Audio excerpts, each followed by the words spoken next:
श्री योगाशिष्ट महारामायण वैराग्य प्रकरण 28वां सर्ग। सर्वभावाविरत विपर्यास प्रतिपादन प्रकरणम।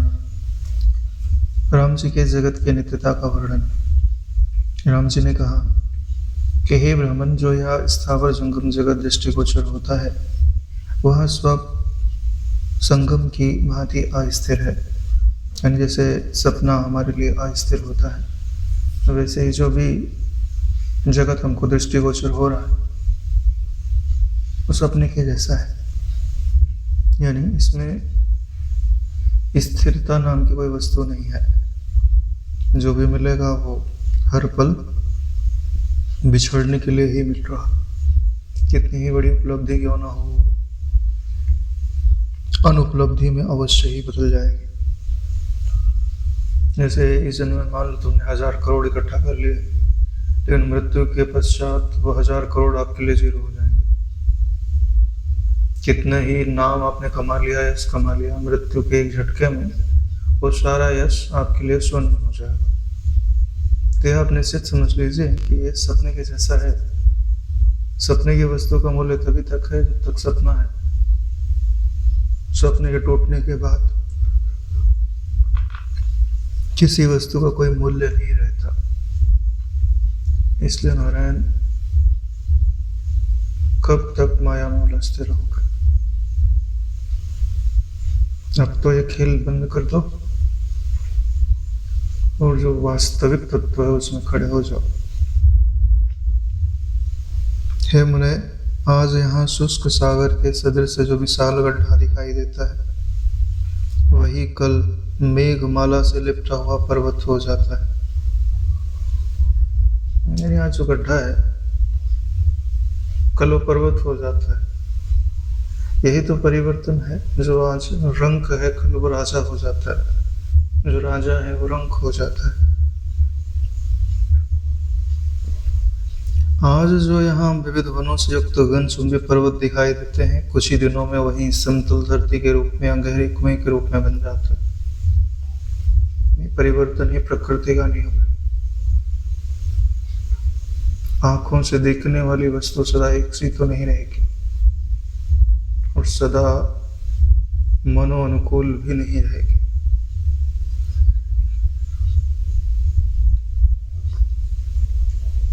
यह देह आज जो रेशमी वस्त्र, माला, कुमकुम, केसर, कस्तूरी के विलेपन से आभूषित है, यानी सजाया हुआ है, वही कल वस्त्र रहित हो गांव नगर से अति दूर गड्ढे में पड़ा सड़ रहा होगा। यानी जब तक जीवन है तब तक आप उसको सजाते हो।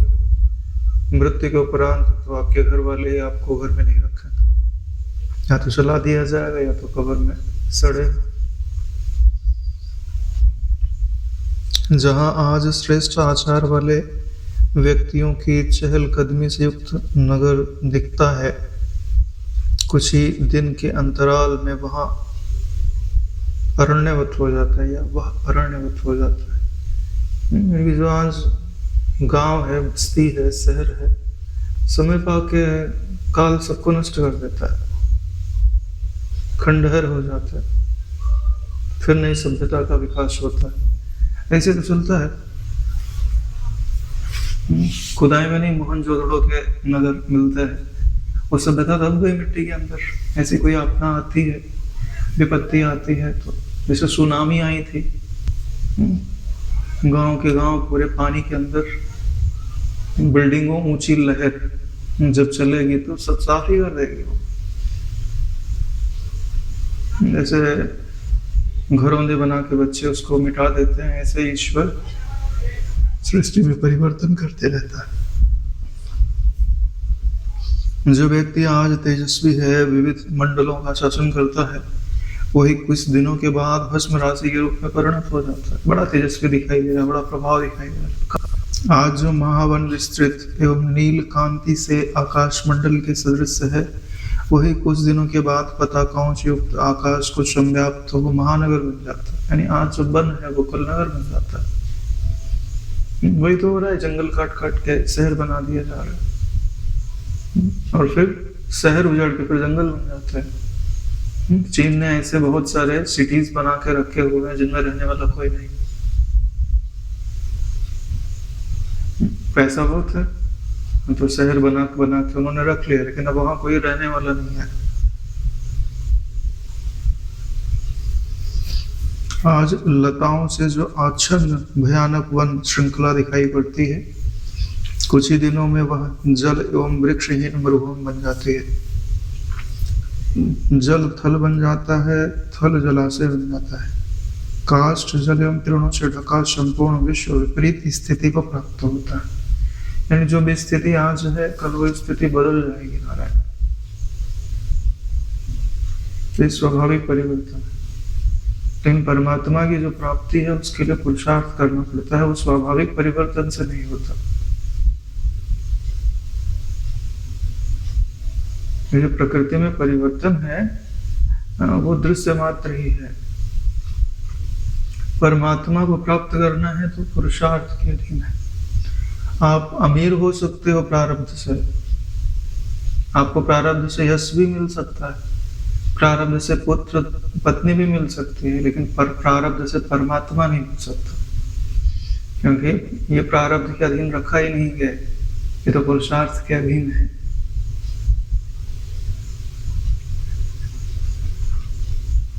युवा एवं बाल्यकाल, देह एवं द्रव्य राशि, ये सभी अनंत है, परिवर्तनशील। जैसे तरंगे सतत जल से तरंग रूपता को और तरंग से जल रूपता को प्राप्त होती रहती हैं, वैसे ही सभी पदार्थ सतत अपने पूर्व स्वभाव से अन्य स्वभाव को प्राप्त होते रहते हैं, और फिर अन्य स्वभाव छोड़ के पूर्व स्वभाव को प्राप्त होते रहते हैं। जिसको आज आप अपना पिता कहते हो, वो 5 भूत ही तो दिखाई देता है, और वो 5 भूत में लगातार मिल रहा है, मिट रहा है। एक दिन मिटना पूरा हो जाएगा, फिर वही किसी दूसरे की आकृति में चला जाएगा। वही पृथ्वी, वही जल, वही तेज, वही वायु, ऐसे ही तो चल रहा है। तो यहाँ सत्य आप किसको मानते हो? जो इतना सारा परिवर्तन चल रहा है उसमें सत्य क्या है, स्थिर क्या है, वास्तविक सुख किसमें है, जीवन किसमें है, ये सब खोजना पड़ेगा। नहीं तो पता चलेगा कि भ्रम में ही पूरा जीवन बीत गया। इतने सारे जन्मों से आप माया के द्वारा ठगे जा रहे हो, ये जन्म भी ऐसे ही चला जाएगा, और जो कष्ट सह रहे हो उसका कोई फल प्राप्त नहीं होगा। वे आदमी तपस्या करता है, तपस्या में जो कष्ट सहता है उसके बदले उसको वरदान मिलता है, लेकिन आप अभी संसार में जो कष्ट सह रहे हो उसके बदले आपको कुछ मिल रहा है क्या? कुछ नहीं मिल रहा। लेकिन दृष्टि बदल दो तो तप का फल देने लग जाएगा। सर्दी पड़ रही है, आप उसको सह रहे हो, फरियाद कर रहे हो, तो कुछ नहीं मिल रहा। लेकिन उस समय आप ईश्वर के भजन में लगे हुए हो तो वही सर्दी आपको तप का फल दे रही है कि सर्दी रोक रही है उठ के माला करने से, लेकिन आप उठ रहे हो, नहा रहे हो, माला कर रहे हो, तो तप हो रहा है। परिस्थिति वही की वही है। एक आदमी कमा ले जाता है और एक आदमी कमा देता है। पत्थर वही का वही है, एक टकरा के गिर जाता है और दूसरा सीढ़ी बना के ऊंचा उठ जाता है।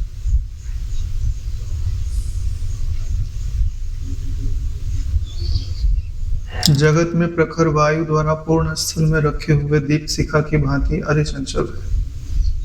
जैसे दीपक जला दो, हवा चलती है तो उसके लौ स्थिर नहीं रह सकते।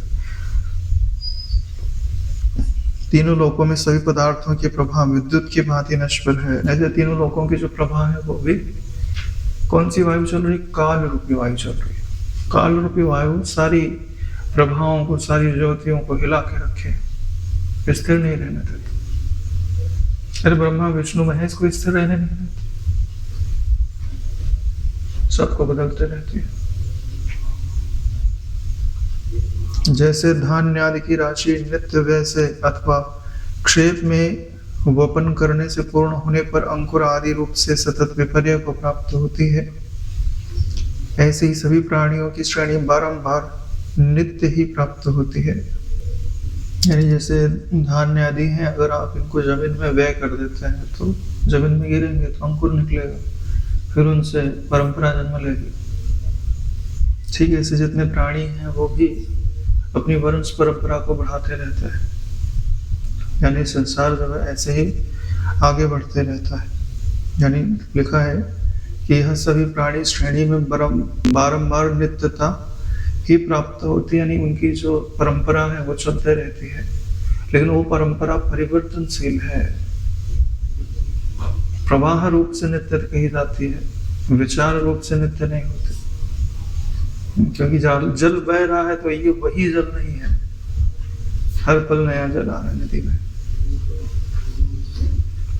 मन रूपी पवन द्वारा उद्भूत विविध प्राणी रूपी धूलि का वस्त्र आदि धारण कर नरक आदि में पतन, स्वर्ग आदि में उत्पतन एवं मध्यम लोकों में पुनरागमन होता है। श्रेष्ठ अभिनय से विभूषित जो विविध कर्ता भोक्ता रूप फल जगत की स्थिति रूप आडंबर की अधिकता नहीं है, यानी ये सब आडंबर रूपी तो है। मन रूपी हवा है और जो जीव रूपी धूलों को उड़ाती है। जब धूल उड़ती है तो कहीं ऊंचाई पे भी जा सकती है, निचाई पे भी जा सकती है, मध्यम भी जा सकती है। हाँ, तो जो ऊंचाई है वो स्वर्ग है, जो नीचाई है वो नरक है, और जो मध्यम लोक है उसमें जाती है, फिर हवा बहेगी तो फिर उड़ के दूसरी जगह चले जाएंगे, तो पुनरागमन उनका होते रहता है। में कारण मन रूपी वायु है। अगर मन रूपी वायु को बाधित कर दिया जाए तो ये सारी गतियां तिरोहित हो जाती है। यह नृत्य उत्साहित हो विविध रूपों में होकर भ्रम पैदा कर रही है। तो यह जो मन का नृत्य है, जो कभी ऊपर ले जाता है, कभी नीचे ले जाता है, कभी मध्यम ले जाता है, कभी आगे कभी पीछे, तो यही तो नृत्य होता है। तो ये भ्रम पैदा कर रहा है कि सत्य क्या है इसमें से। हे राजन, गंधर्व नगर की भांति विपरीत विधान में दक्ष, कटाक्ष की भांति नश्वर व्यवहार से मनोरम, विद्युत की भांति चंचल आलोकन को बारंबार विस्तार करती हुई यह जगत की रचना रूपी नटी नृत्य में आसक्तों की भांति सुंदर लग रही है। यानी कि जगत की रचना है वो कैसे नटी के जैसे जो नृत्य करती है, तो उसकी भावभंगी हर पल बदलती रहती है। उसकी उपमा किससे दी गई? वैसे गंधर्व नगर होता है, गंधर्व नगर भी पल भर में दिखाई देता है, पल भर में गायब हो जाता है। जैसे बिजली होती है वो पल भर में दिखती है और पल भर में गायब हो जाती है, ऐसे ही यह जगत है, पल भर में दिखता है और पल भर में बदल जाता है। तो इस बदलाहट को देख करके, इसके स्वभाव को पहचान करके आप इससे निराश हो जाइए। दिक्कत तो यही है कि हम इतने धोखे खा करके भी जगत से आशा बांध के रखते हैं। वे दिवस उत्सव, वे महान लोग, वे विविध संप्रदाय, वे श्रेष्ठ क्रियाएं सभी स्मरण मात्र रह गए। यानी कि जो आपने बहुत उत्सव मनाया, जो आपने बड़े बड़े लोग देखे, बड़ी बड़ी संप्रदाएं देखी, श्रेष्ठ क्रियाएं देखी, क्या वो काल के काल में नहीं चली गई? हे परमात्मा, सबके हृदय में सद्बुद्धि प्रदान कर, वैराग्य प्रदान कर। कब तक हम माया से मोहित होते रहेंगे? अब तो परमात्मा के प्रेम का आश्रय लेना चाहिए। एक बार हृदय में बड़ा बल इकट्ठा कर चल पड़ना चाहिए। क्या होगा अधिक से अधिक? थोड़ा कठिनाई, कष्ट मिलेगा, वैसे ही कौन से कष्ट कम है? कष्ट तो वैसे ही है ना, जब थोड़ा बहुत तुमको लगता है कि आराम मिल रहा है, उसको भी छोड़ दो। गरीब गरीब क्यों है पता है? क्योंकि वो गरीबी में सुख देखने लग जाता है। सुख देखने का मतलब गरीबी में कुछ अपने मनोरंजन की चीजें इकट्ठा कर लेता है। गरीबी आ गई ना तो सारी इच्छाएं सारी इच्छाएं छोड़ दो और तपस्या में लग जाते। गरीबी मतलब तपस्या का समय, अमीरी मतलब दान का समय। अगर तप में लग गया तो वो उसमें दीनता नहीं रह सकती और शीघ्रता से उसकी जो गरीबी है वो संपत्ति में बदल जाएगी। यही तो नियम है। लेकिन होता क्या है, ध्यान से देखो, जो ज्यादातर गरीब हैं व्यसन उनमें ज्यादा दिखाई देता है। कमाएंगे फिर उसमें 100 रुपए का दारू पी जाएंगे। हाँ, मैंने तो देखा है कि कोई तपस्वी नहीं होता, कोई विरला ही होता है जो संयम से रहता है। वस्तुएं कम है तो इच्छाएं कम नहीं है, इच्छाएं ज्यादा है, इसीलिए तो परेशानी है। अगर तप में चला जाए व्यक्ति तो धारणा का विकास ही तो चमत्कार है। और क्या, इस जगत में एक ही चीज कमाना योग्य है, धारणा। और उन्नति करनी है तो धारणा के साथ अनासक्ति, बस अनासक्ति होगी उसी को वैराग्य कह दो। क्योंकि ऊर्जा बनने पर सही दिशा में लगनी चाहिए ना, गलत दिशा में लग गई तो सही दिशा में जाने के लिए अनासक्ति होनी चाहिए। ये जो तुम्हारा लक्ष्य है उधर ही चलो और कहीं मत लगाओ। तप करो, तप करो, तप करो, तप ही जीवन है। ब्रह्म शब्द का एक अर्थ तप भी होता है। तप समझते हो? वृत्तियों को बहिर्मुख होने देना, यह पथ है। और वृत्तियों को उनके स्वाभाविक प्रवाह के विरुद्ध पलट देना। सर्वद्वाराणि संयम्य मनोहृदि निरुद्ध च, इसी का नाम तो तप है। पढ़ नहीं रहते उस दिन?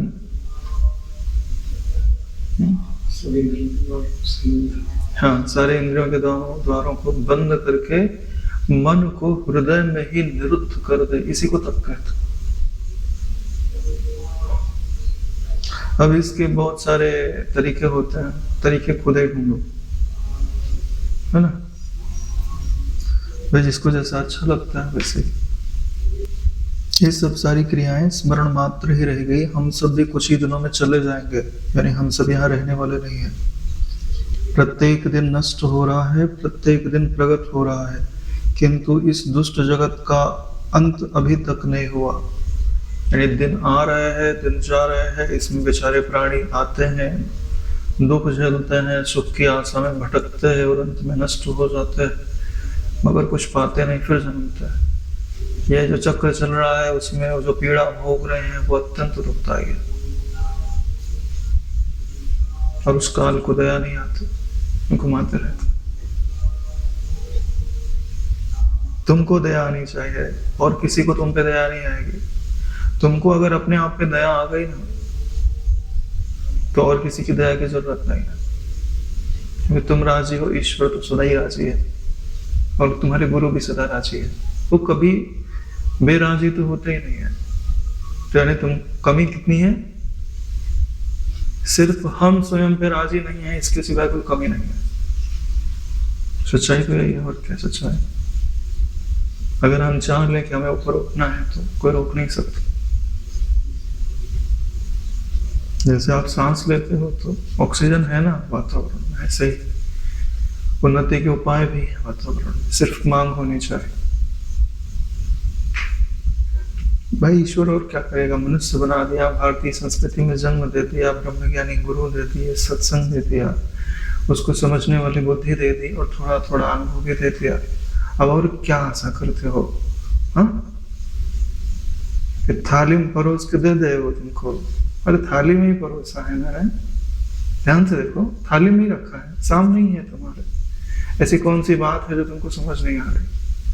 ऐसी कौन सी क्रिया है जो तुम्हें आती नहीं, किया जाता है नहीं आती तो पूछ लो कि भाई ध्यान कैसे करते हैं, जप कैसे करते हैं, विश्राम कैसे पाते हैं।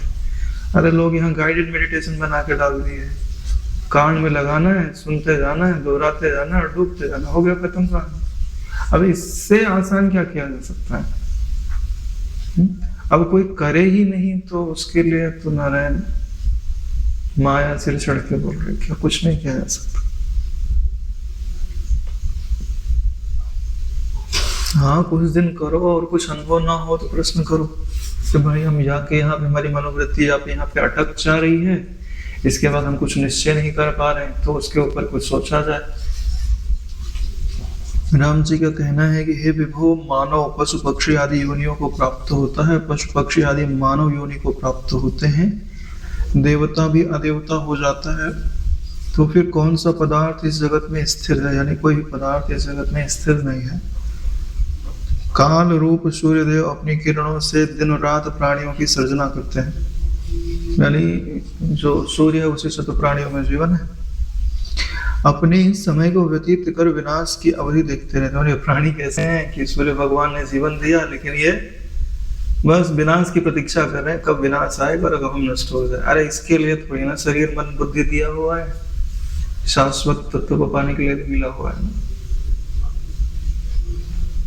भगवत गीता पढ़ो, मनन करो, डूबो उसके अर्थ में। इसके लिए मिला, भगवान का प्रेम पाने के लिए मिला, भगवान को प्रेम देने के लिए मिला। भाई तुम्हारे अस्तित्व कोई अर्थ तो होगा। मैं आहार निद्रा भय मैथुन में तो पशु भी जीवन खत्म कर रहा है, उसके लिए थोड़ी मिला हुआ है। आप ईश्वर को संतुष्ट कर सकते हो, और सामर्थ्य मनुष्य में दी गई, ऐसे गुरुजनों के मुख से सुना है हमने। एक बार अगर तुमने अपने मन को यह समझा लिया कि तप करने में सुख है, क्या अगर अवचेतन मन में तुम्हारी बात चली गई ना, अरे नारायण, तुम्हारा तप स्वभाव हो जाएगा, तुमको तप में ही आनंद आएगा। उसको तप में ही आनंद आता है, अच्छा लगता है उसको। जैसे अभी हमको मन के प्रवाह में बहने पे अच्छा लगता है, उसको फिर मन के प्रवाह के विपरीत चलने में अच्छा लगता है। तपस्वी होते हैं लोग, जगत में बड़े बड़े कार्य उन्हीं से होता है, बड़ा परिवर्तन उन्हीं के द्वारा होता है। बड़े सौभाग्यशाली होते हैं लोग। धरती पे वरदान, जहां रहते हैं ना वहां के पूरे स्पंदन बदल जाता है।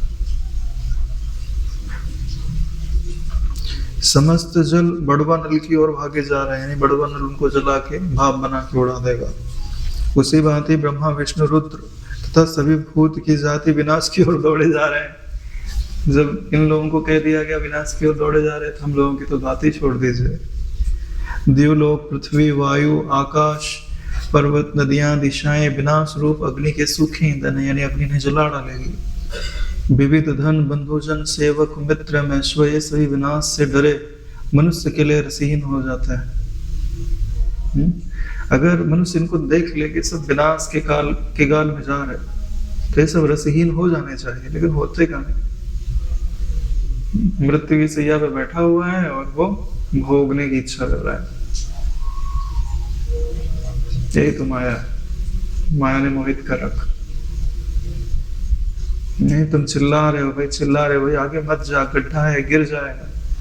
लेकिन वो नशे में है, तो चला ही जा रहा है, तुम्हारी बात नहीं सुन रहा। फिर वो गड्ढे में गिरता है, फिर चिल्लाता है, बोले अब क्या हो सकता है, अब जा, हो गया टाइम पूरा। जब समय था हम पीछे से आवाज दे रहे थे, तब तो सुना नहीं, अब तो गिर गया, वहां से निकाला नहीं जा सकता। गिरने के पहले सुन लो, मृत्यु की गाल में गिरोगे तो उसके बाद तो कोई यहाँ के लोगों की बस थोड़ी चलेगी कि तुमको किसी दूसरे लोग से बुला के लाए यहाँ और तत्व ज्ञान दे। गिर गए तो गिर गए, फिर जाओ। जब तक सांसें चल रही हैं तभी तक बात आप सुन सकते हो, समझ सकते हो। ज्ञानी के लिए संपूर्ण जगत के पदार्थ तब तक स्वादिष्ट लगते हैं जब तक विनाश रूपी दुष्ट असुरों की स्मृति नहीं होती। मतलब ये जो विनाश कर रहा है ये दुष्ट असुर है, और हर पदार्थ के पीछे ये खड़ा है, हर पदार्थ को नष्ट करने के लिए लगा हुआ है। अगर आप देख लो तो सारे पदार्थ रसहीन हो जाएंगे, अब उसमें रस नहीं रहेगा, क्योंकि तुम्हें पता है कि नष्ट होने वाला। ऐसी कार कौन खरीदेगा जिसे पता हो कि ये 10 दिन के बाद नष्ट हो जाएगी? कोई नहीं खरीदेगा ना। क्षण मात्र में ऐश्वर्य आता है, क्षण भर में दरिद्रता आ जाती है, क्षण में आरोग्यता आती है और क्षण में अनेक अनेक रोग आ जाते हैं। प्रत्येक क्षण उलट पुलट करने वाले जगत के भ्रम में कौन से ज्ञानी है जो मोहग्रस्त नहीं होते। यानी जगत तो ऐसा ही है, हाँ, कि मोहग्रस्त तो किसी को नहीं होना चाहिए, लेकिन सब मोहग्रस्त हो जाते हैं। माया का प्रभाव है। नहीं तो देखो तो अभी देखने में दिखाई देता है कि खूब अच्छा स्वास्थ्य है, और देखो तो अगले बीमार पड़े। कोई निश्चित समय थोड़ी ना कि बीमारी कब आवेगी।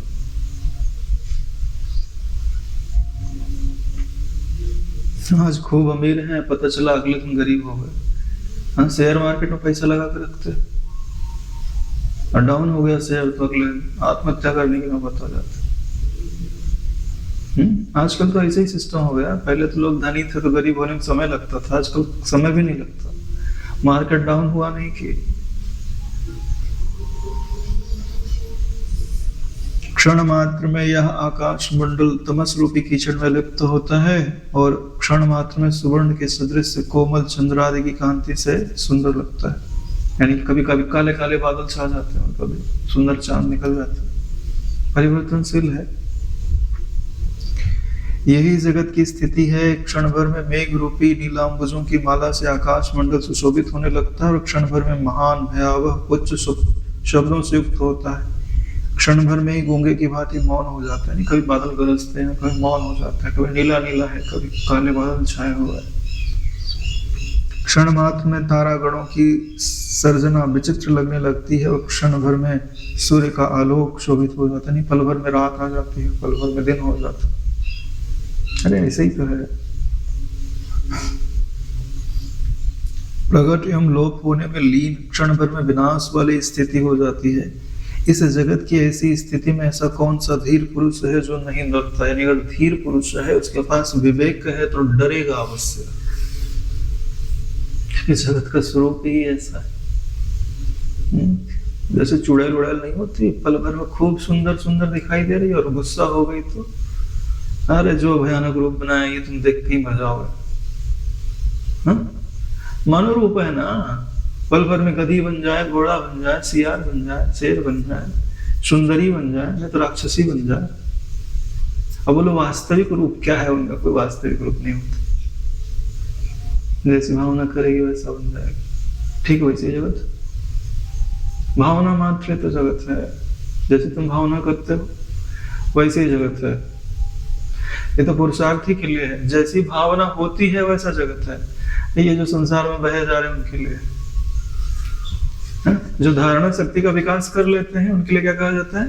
जैसी आप भावना करते हो वैसा जगत है। ठीक है, लेकिन सबके लिए थोड़ी कहा जाता है। सबके लिए क्या कहा जाएगा? जैसी भावना हो रही है वैसा जगत है।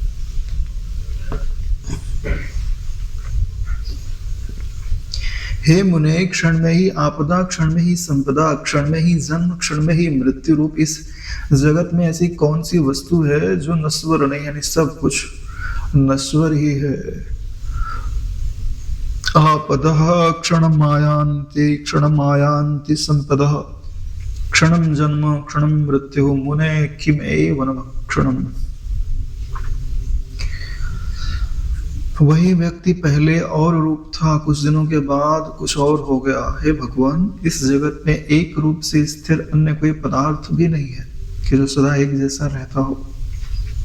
घट के विनष्ट होने पर उसके चूरे को कपास के खेत में डालने और कपास वृक्ष में मिलने से वह पटरूप हो जाता है, अर्थात घट पट के रूप में दिखाई देता है। घड़ा है तुम्हारा, टूट फूट गया तो कपास के खेत में फेंक दिया, मिट्टी बन गया। तो कपास का बीज उगेगा तो वही मिट्टी पट बन जाएगी।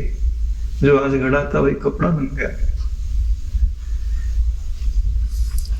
कोई भी पदार्थ इस जगत में नहीं जो परिवर्तित ना होता हो। यानी सारे पदार्थ परिवर्तित होते हैं। यानी आज जो अच्छा लग रहा है कल वो अच्छा नहीं भी लगेगा।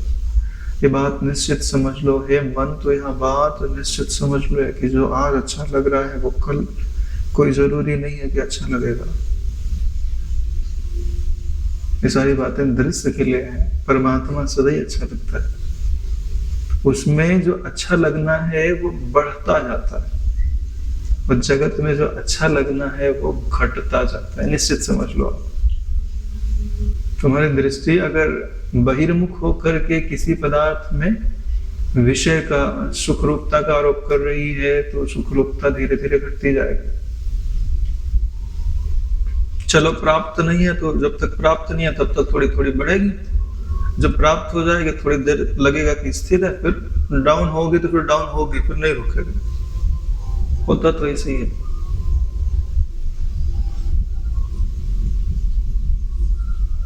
उत्पत्ति, विनाश, अल्पनाश, सर्वनाश, पुनर्जन्म में सभी क्रमशः मानव के निकट दिन रात की भांति चक्र बताते जाते रहते हैं। जो वीर नहीं उसने वीर को मार लिया, एक ने 100 को मार लिया। जो साधारण थे वे बड़े धनवान अनेक लोगों के स्वामी बन गए तथा अनेक लोगों के स्वामी दरिद्र हो गए। ऐसी ही यह संसार चक्र गतिशील रहता है। यानी तुम जो सोच भी नहीं सकते ऐसे भी परिवर्तन इस जगत में हो जाता है। एक आदमी 100 लोगों को मार सकता है। तो एक आदमी में कितना बल, 100 लोगों में कितना बल, 100 लोगों को कैसे मार सकता है? मगर मार ले जाता है। कभी परिवर्तन भारी होता है तो ऐसा भी हो जाता है। हथियार हो जाए उसके पास अच्छे तो मार सकते, 100 को क्या 1000 को मार सकता है। हिरोशिमा नागासाकी पे जिन्होंने परमाणु बम गिराया, पूरी सेना थोड़ी थी, प्लेन ले जाके गिरा के चले आए, लाखों लोगों को मार दिया। कोई कंट्रोल नहीं होता। हाँ, ऐसे ही जो दरिद्र है वो अनेक लोगों का स्वामी बन जाता है और जो स्वामी है वो दरिद्र बन जाता है। ये जगत ऐसे ही है, आस्था करने योग्य नहीं है कि मैं यहाँ जाऊं और रहूं। क्या रहोगे? आज तुमको राजा भी बना दिया गया तो क्या पता कितनी देर राजा रहोगे।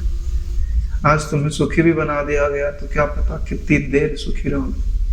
विवेक तो वो है, या विमल विवेक तो वो है जो कभी भी नश्वर में राजी ना हो। सुबह उठते हो तो ईश्वर से प्रार्थना करनी चाहिए कि हे ईश्वर, मेरी बुद्धि कभी नश्वर में राजी ना हो, सदैव शाश्वत वस्तु की इच्छा कर, सदैव शाश्वत वस्तु की इच्छा कर। जैसे कभी कोई प्रसन्न हो जाए संत जन तो क्या मांगना चाहिए? जो शाश्वत तत्व है मुझे उससे अनन्य प्रेम हो जाए, खत्म हो गया। ये दे दिया ना तो कुछ मांगने की जरूरत नहीं, सब कुछ आ जाएगा, सब कुछ निवृत्त। शाश्वत वस्तु से अनन्य प्रेम हो गया, अनन्य प्रेम हो गया, खत्म हो गया। कहानी खत्म। यही तो मांगने योग्य होता और वो दे सकते नहीं दे सकते। और चेतन मन की गहराई में वो बात चली जानी है कि मुझे उससे प्रेम हो गया। जो वरदान देते हैं तो हो ही जाता है, क्योंकि उनका तो हर वस्तु पे पूरा नियंत्रण है। सॉफ्टवेयर डाल दिया गया उठा के तुम्हारे और चेतन मन के अंदर ही।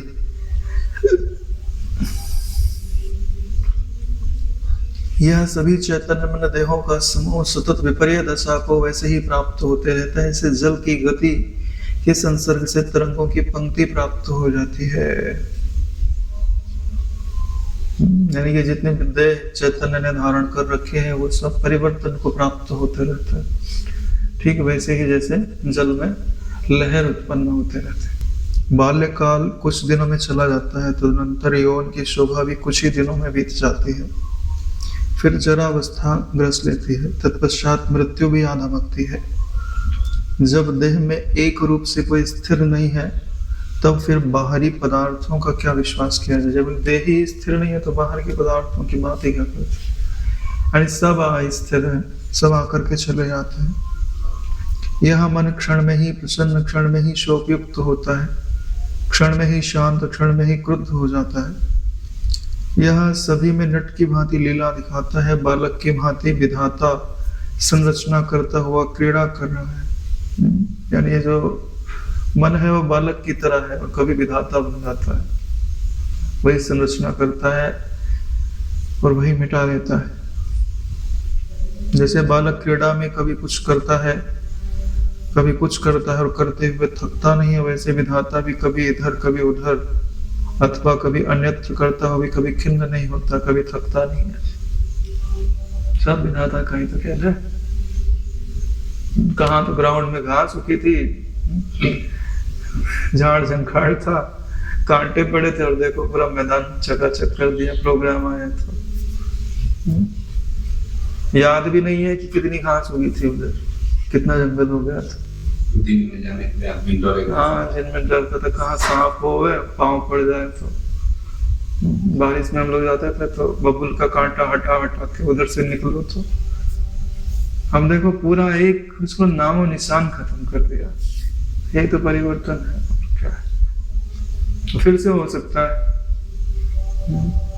वैसा नहीं होगा, तो थोड़ा अलग होगा, मगर हो सकता है, नहीं भी हो सकता है, कुछ और परिवर्तन। वही बात यहाँ बताई जा रही है कि विधाता कुछ भी बनाते रहता है और मिटाते रहता है। यानी समझना हमको ये है कि जो दृश्य है उसमें कुछ स्थिर नहीं है, तो जीवन में उपयोगी है उतना कर लो, बाकी आवश्यकता से अधिक उसमें कुछ ज्यादा संग्रह करने की जरूरत नहीं है। तो आलसी मत हो जाना। संग्रह करने की जरूरत नहीं है तो लोग पता कर रहे हैं, पांव फैला के सो रहे हैं, आलसी हो गए, प्रमादी हो गए। नहीं होना है, तपस्वी का जीवन होना। जहां तुम बैठो चारों तरफ अगर खुशहाली ना फैल जाती हो तो तुम मनुष्य नहीं हो। जैसे फूल जहां होता है चारों तरफ सुगंध फैल जाते, ऐसे जहां तुम बैठो तो तुम्हारा आवामंडल ऐसा हो कि चारों तरफ प्रसन्नता बिखर जानी चाहिए, लोगों का देह भाव भूल जाना चाहिए, ब्रह्म भाव प्रकट होने लगना चाहिए। तो तुम्हारे अस्तित्व का कुछ मूल्य है, नहीं तो तुमने जीवन नहीं जिया है, जीवन ने तुमको जी लिया। भाई जीवन है किस लिए? ईश्वर की महक फैलाने के लिए। उस महक फैलाना का मतलब ऐसा नहीं होता कि हम प्रचार करें। हाँ, जैसे लोग बोलते हैं कि हम अज्ञानी रहे तो रहे, हम दूसरे को ज्ञान फैलाते रहे, मूर्ख है, ऐसे ज्ञान फैलाया जाता है। हमने तो सुना है कि भाई के मुंह से हमारा पतन हो जाए तो हो जाए, लेकिन हम इस पत्रिका का प्रचार करते रहेंगे। हाँ, तो तुम्हारा पतन हो रहा है तो फिर वो पत्रिका जहां जाएगी तो उसका उत्थान होने वाला नहीं। ये वो चीज नहीं है कि हम भूखे रह के दूसरे को भोजन खिला दें, वो बात अलग है। यहाँ तो पहले आपको तृप्त होना पड़ता है। ये बात वैसी है जैसे गांव में नाली बनाई जाती है ना पानी की, ठीक है, तो आगे गड्ढा पड़ गया तो आगे पानी कैसे जाएगा? क्या पानी कूद के जाएगा? वो गड्ढे में पानी जाएगा और पानी भर जाएगा, तब वो पानी आगे जाएगा। इस नियम से ईश्वर की जो भक्ति है, ईश्वर का ज्ञान है, उसका प्रचार होता है। इसके विपरीत नहीं होता। वो गड्ढा भरेगा तभी पानी आगे जाएगा। अगर तुम्हारा हृदय भक्ति से, ज्ञान से ओतप्रोत नहीं है तो तुमने परंपरा खंडित कर दी, उसके आगे कुछ नहीं बढ़ने वाला, क्योंकि ईश्वर देख रहा है ना। नहीं तो क्या यहाँ आध्यात्मिक पत्रिका की कमी पड़ी है? आज एक क्लिक करो यूट्यूब पे, वेदांत के सैकड़ों सत्संग आ जाएंगे, सैकड़ों ज्ञान की बातें आ जाएंगी, सैकड़ों बुकें आ जाएंगी, पीडीएफ आ जाएगा। क्या प्रचार कर रहे हो तुम? किस चीज का प्रचार कर रहे हो? ढोंग कर रहे हो। 10 गुना जानकारी नेट पे पड़ी हुई है, जिसको चाहे तुरंत मिल जाएगा। तुमको क्या लगता है कि हम तुम दोगे तो भी मिलेगा? नहीं नारायण, तुम क्या दे सकते हो? जीवित अंतःकरण जो दे सकता है वो नेट नहीं दे सकता।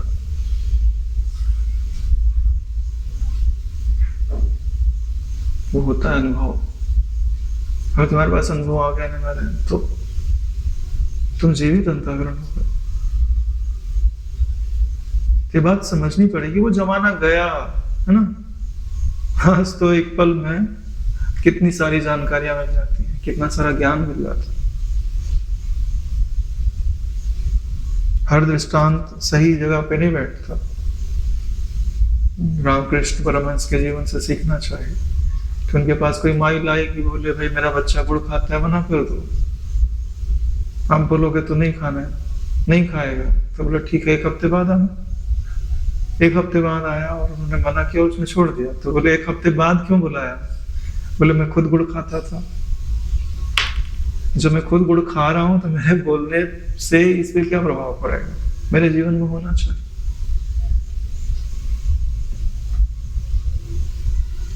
क्योंकि ये जगत ऐसे ही चलता है, कथनी से नहीं करनी से चलता है। जो व्यक्ति बोल रहा है, हम ना भी सोचे तो भी हमारी बुद्धि या प्रमाण ढूंढती, क्या ये इसके जीवन में है? भाई सामान्य बुद्धि तो ऐसे ढूंढती, बहुत जिज्ञासु हो तो उसको फर्क नहीं पड़ता, उसके जीवन में है कि नहीं है।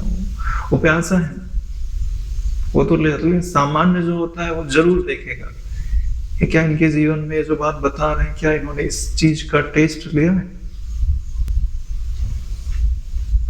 अगर तुम नहीं भी सोचे तो भी प्रभाव उतना ही पड़ता है जितना उसके जीवन में है।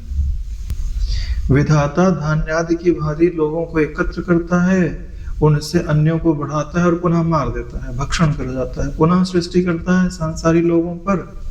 रात दिन की भांति यह चक्र आता जाता रहता है। यानी विधाता ही है, बनाता है। जैसे तुम लोग धान्य आदि बोते हो, बढ़ाते हो, फिर खा भी तो जाते हो। ये तो प्रक्रिया चल रही है। तुम बोते क्यों, बढ़ाते क्यों? खाने के लिए। ऐसे ही ईश्वर भी है, खेती है, हम लोग खेती है, उसके अनाज है। कई को तो दाना देने के पहले निकाल के फेंक देता है किसान, ये इसमें कुछ लगेगा नहीं। उद्भव एवं विनष्ट होने वाले इस संसारी प्राणियों की ना तो आपदाएं स्थिर रहती हैं, ना संपदाएं स्थिर रहती हैं। हाँ, तो कुछ भी स्थिर नहीं है। अपमान स्थिर भी नहीं है और मान भी स्थिर नहीं, सुख भी स्थिर नहीं और दुख भी स्थिर नहीं। जो दोगे सो मिलेगा।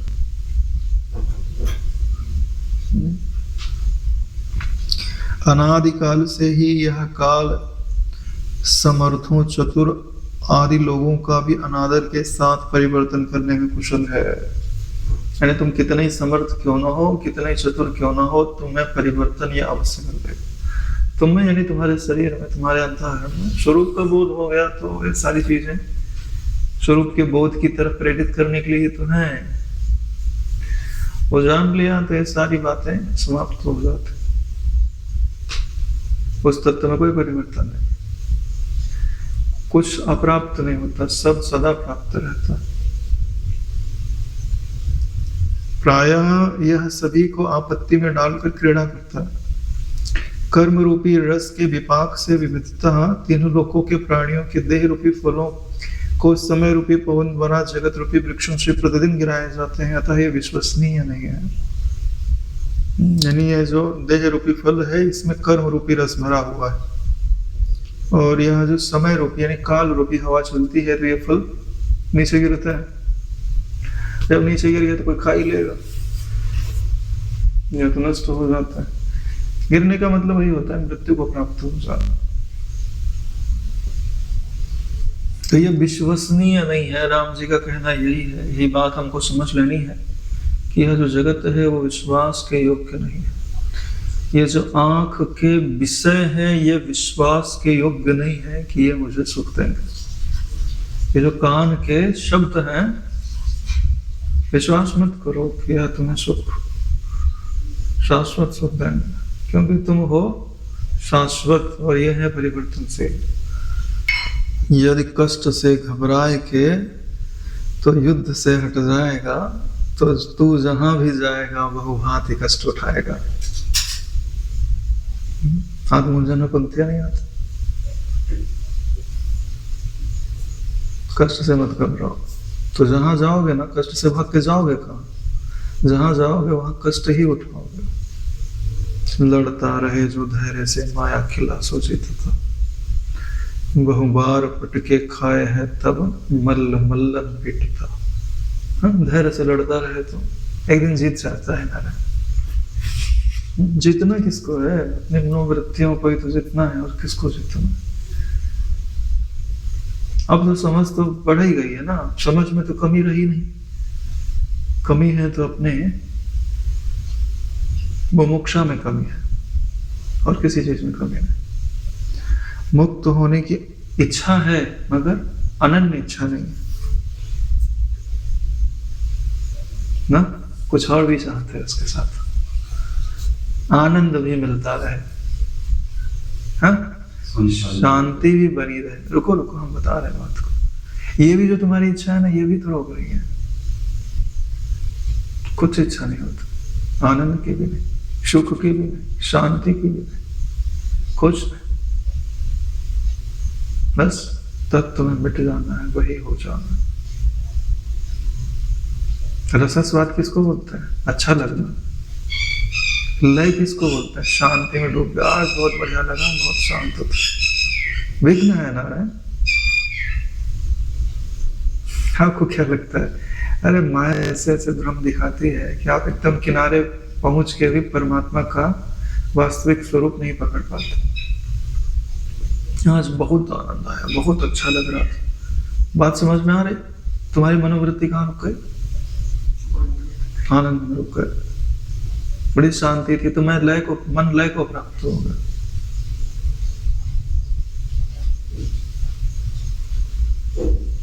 और फिर जब तत्व में रहोगे तो तुम कुछ बोल नहीं पाओगे, लेकिन तुम्हारी आंखें जो है ना, वो दूसरे को बता देंगे कि तुम तत्व में थे। वो नशा चढ़ा रहता है, उस खुमारी चढ़ी रहती है। एक अलग ही बापूजी की आंखें देखो कभी कभार, वो पुराने मैं आपको कई फोटो में दिखा सकता हूँ, अभी तो वो नहीं पब्लिश होते। एकदम वो भरा हुआ, एकदम छलकने वाला है ऐसा। हाँ नहीं, वो विलक्षण ही है, वो उनकी ऊर्जा ही अलग है। तुम देखते रहो, देखते रहो, देखते रहो, ऐसा है। देखो, शांति भी ब्रह्म है, आनंद भी ब्रह्म है, लेकिन जब हम ये समझ नहीं पाते कि ये ब्रह्म है, और हम क्या करते हैं, एक त्रिपुटी बना के उसका भोग करते हैं। उस काल में नहीं करते हैं तो वृत्ति के उठने के बाद करते हैं।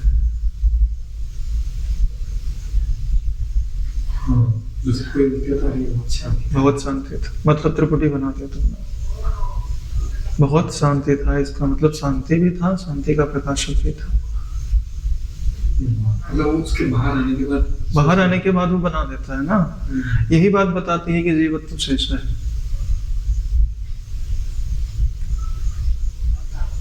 हाँ, तुम गुरु हो, फिर किसी शिष्य को समझाने के लिए कल्पित करके बोलो, वो बात अलग है।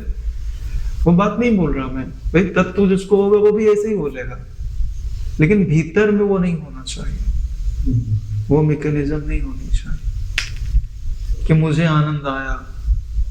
अगर ऐसा मन बोल भी रहा है ना, तो तुमको समझ में आना चाहिए कि ये मन बोल रहा है, इससे मेरा कोई लेना देना नहीं। मेरी बात प्रकाशक एकदम असंग तो असंग तो असंग। ध्यान के समय, हाँ, मतलब ध्यान के समय भले अनुभव हो चाहे ना हो असंगता का, लेकिन जब वृत्ति बन रही है अच्छी तरह से, तब तो आपको असंगता का बोध होना चाहिए। क्योंकि आनंद का टेस्ट आप नहीं लेते, शांति का टेस्ट भी आप नहीं लेते।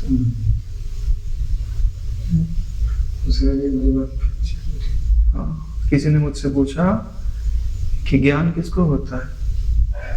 मैंने बोला जिसको अज्ञान है उसी को ज्ञान होता है। तो बोले अज्ञान किसको है? मैंने बोला भाई आध्यासिक मैं को ही तो अज्ञान होता है।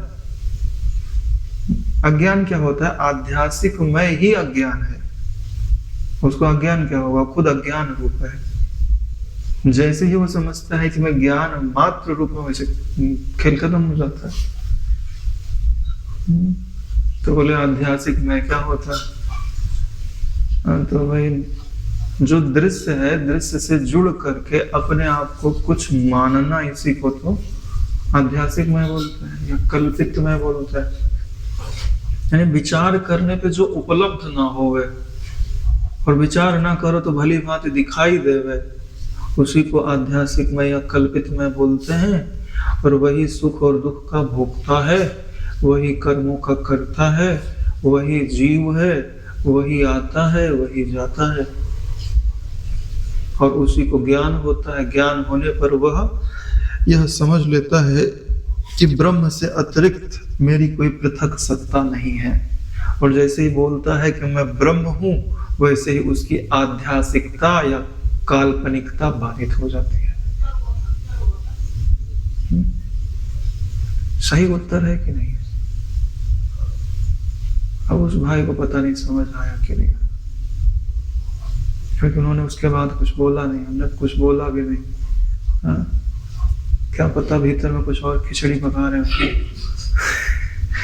ज्यादा बोलने से हमारा भी समय बेकार करेंगे।